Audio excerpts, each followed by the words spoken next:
Nioh 3 uses the proprietary Katana engine, although on the surface it seems to bear the same flaws as UE5, ghosting, long shader times, and the occasional blurring. In this video, we'll have a look at each of the graphics settings at each quality used by Nioh 3. We'll focus on global illumination the most, as it's by far the most taxing setting in the game. There aren't many taxing settings, just global illumination, ambient occlusion, screen space reflections, and well, that's about it.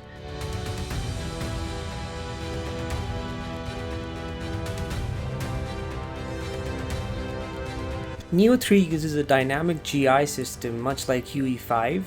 It's almost as taxing, or should I say more taxing, than Lumen GI, and provides diffuse indirect bounce lighting as well as finer shadows cast by this diffuse light. The impact of dynamic GI is most evident in scenes with ambient light sources like this fire here. You can see the light being bounced off the cliff wall here. The colored light bleeding effect is also present. Very low completely disables dynamic GI, while low through ultra enable various levels of GI. This is also slightly visible on the character's backside, particularly at higher quality settings like very high and ultra. On the tree roots, you can see the finer shadows cast by dynamic GI that are absent at very low. The bounce lighting can also be witnessed on the other side of the cliff. This wall looks brighter the higher your settings go, and is a very faint, dull color at very low, which is where GI is disabled. This wall is a good example of the shadows cast by GI. These shadows are absent at very low and are present at all the presets starting from low through ultra.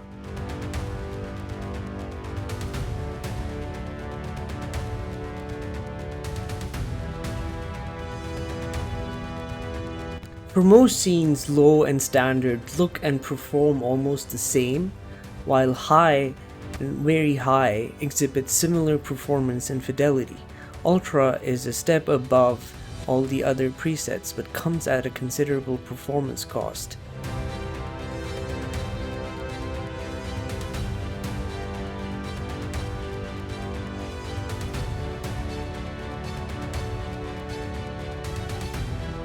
The shadowing is also particularly more pronounced while keeping the GI intact at ultra.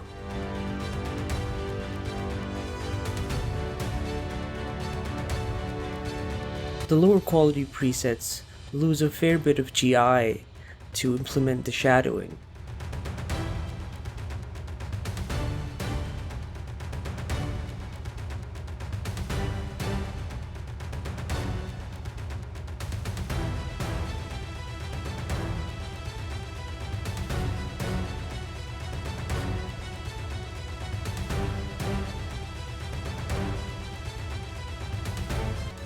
In terms of fidelity,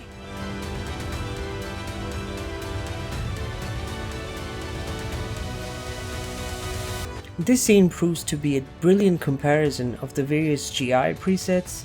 Starting from very low, you have no GI, and then from low through ultra, the amount of light rays cast increases and the impact is quite clear.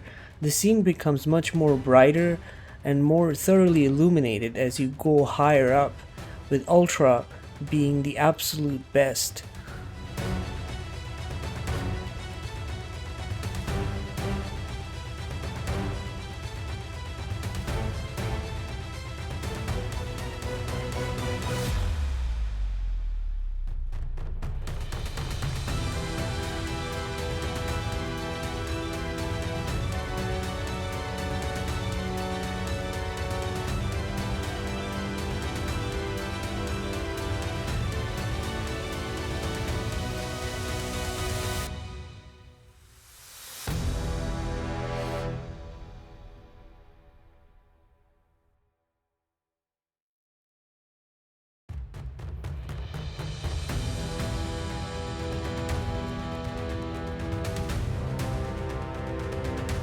For anyone who doesn't particularly note the difference between the various GI presets, it'd be fair to say that low through very high look and perform very similar in many scenes, while ultra is quite steep of a hit while observing noticeably higher visual fidelity.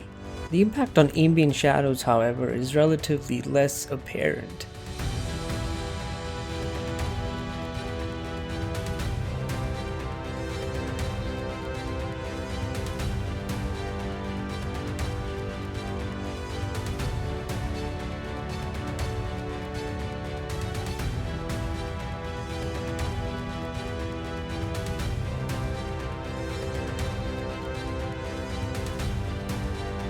It's clear that apart from ultra and to some extent very high, all the lower quality GI presets only affect large scale geometry while ignoring the finer geometric features.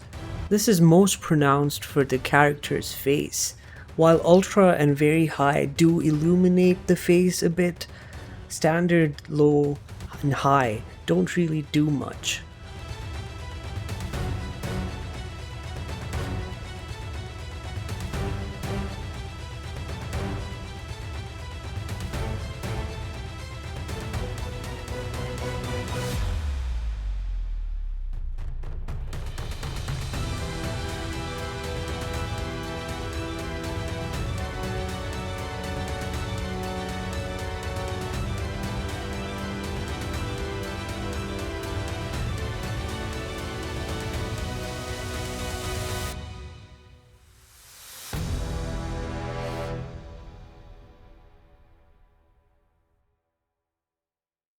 This is akin to the high-quality Lumen GI presets where only global distance fields are used instead of per-object tracing.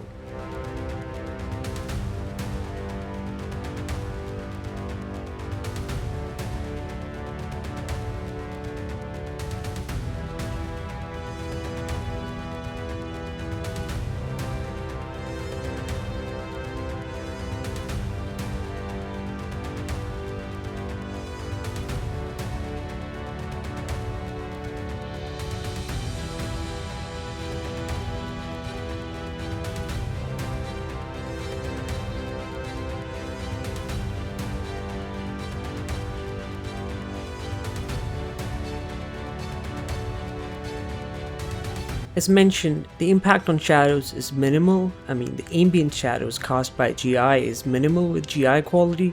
It's mainly the amount of light rays cast for the diffuse lighting that is increased as you go higher up.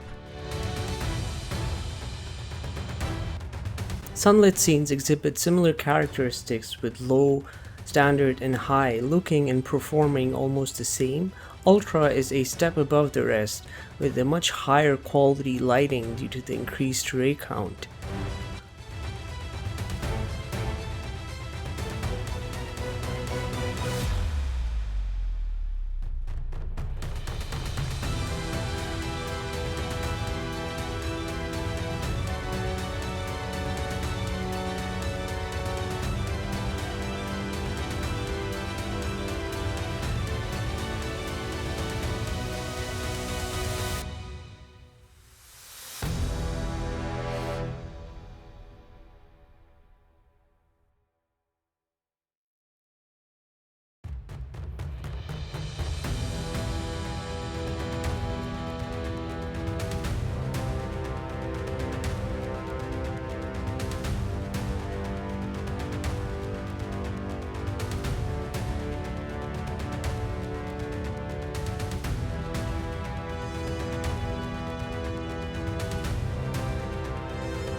This is another excellent illustration of how the amount of light rays cast increases from low through ultra.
As mentioned earlier, while the GI quality varies a fair bit from low through ultra, the ambient shadowing doesn't see much of an improvement.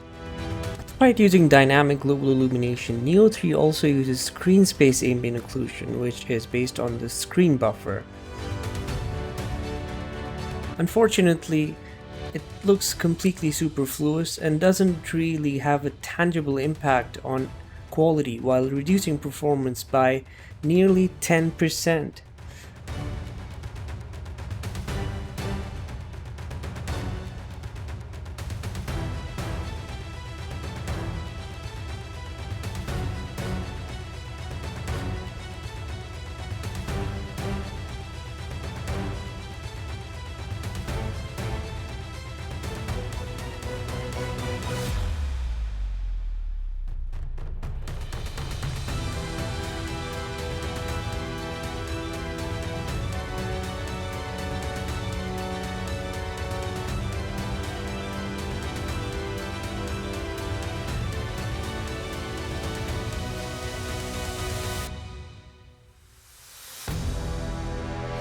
Screen space ambient occlusion only offers notable shadowing for moving dynamic objects like the player character and enemies. You can see the occlusion or the shadowing near the character's feet, which is kind of missing without SSAO. Apart from that, global illumination is more than sufficient for both dynamic lighting as well as shadowing. If you're failing to hit your desired FPS target, SSAO is the first thing you should disable, or if you're on a lower end PC, set global illumination to very low, which essentially disables it, and set SSAO to ultra.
Shadow quality surprisingly exhibits the same performance across the 5 quality presets.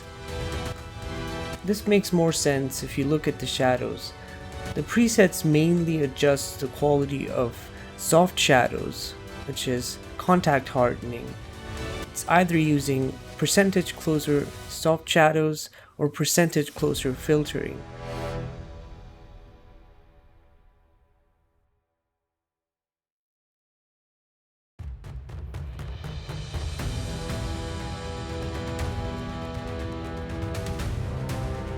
As you can see, the shadow edges at very low sort of become blocky, while at higher settings they're more softer and sort of get smudged towards the edges.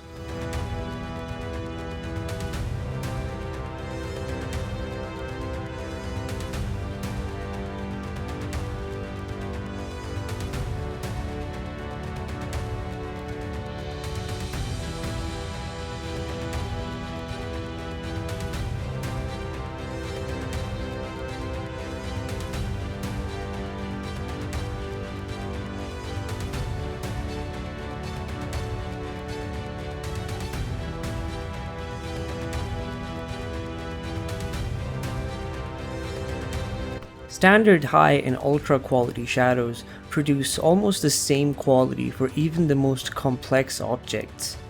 Low and very low tend to produce blocky shadows for more complex geometry like foliage and trees.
Screen space reflections is another setting that comes with a tangible 5% performance hit, but its visual impacts are negligible and hard to notice. It's surprising that you can't even notice the impact of screen space reflections on wet surfaces like these rocks. I reckon the reflection threshold is too low to actually consider reflection for these objects, or the qual resolution is too low, because of which you're losing around 5% performance without adding any actual visual gains.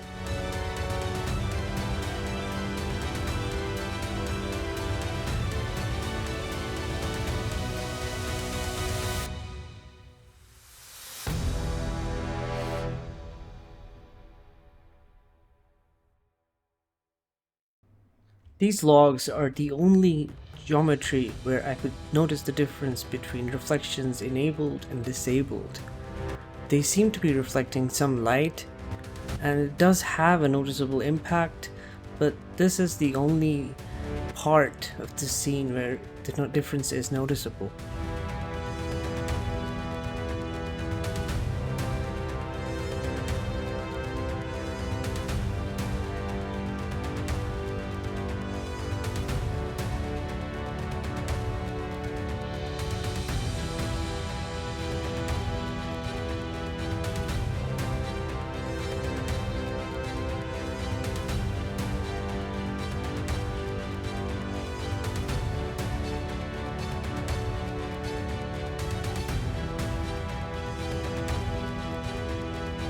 It would be safe to say that screen space reflections can be easily disabled without any noticeable fidelity loss.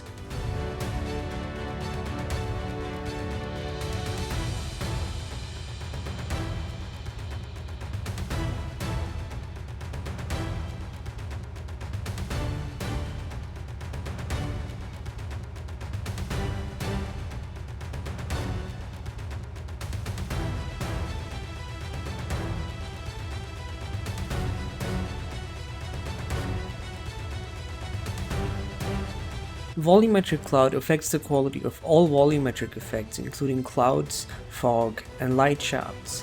While it doesn't directly affect the density or the resolution of the fog, it does alter the quality of the lighting that passes through it. At very low, all that light interaction with the fog is disabled, so the light passes through the scene as if there's no fog, and you can see that reddish tint.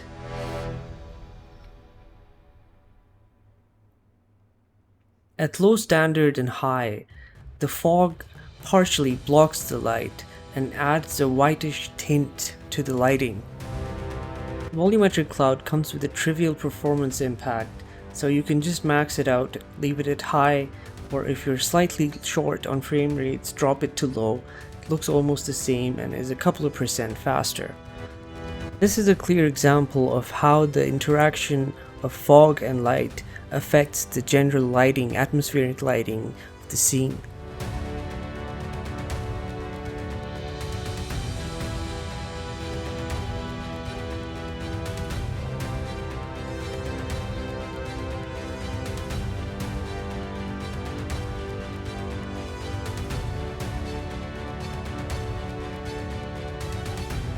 Terrain quality adjusts the fidelity of ground meshes. This is mainly done by tessellation and by adding fake detail using parallax or bump mapping. The differences across the three presets are trivial, as is the performance hit. Ultra probably uses actual 3D detail in the form of tessellation, while lower quality presets resort to parallax and bump mapping.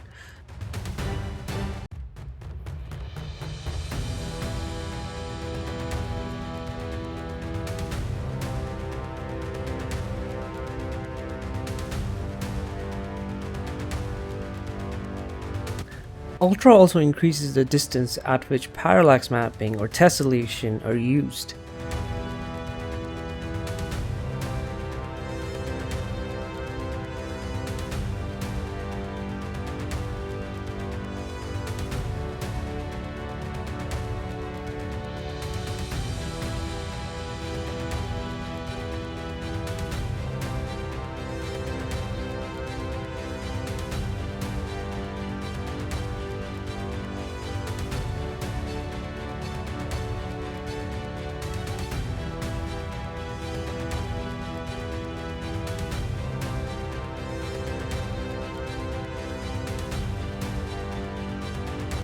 Model quality adjusts the 3D detail of various objects in the scene.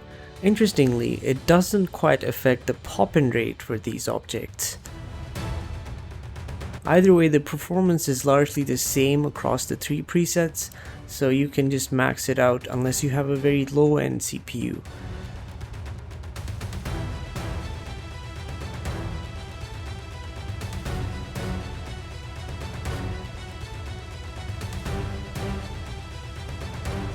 Plant sway didn't really do anything on our PC. The plants continue to sway with the air regardless of whether the setting is enabled or disabled, and the performance remains unchanged as well. The model quantity seems to only have an impact when there are a lot of characters on screen. It sort of culls the ones that are farther away, but doesn't really have a noticeable impact once again. Background mesh quality didn't have any tangible impact either. It likely adjusts the amount of hidden surface or distant mesh culling.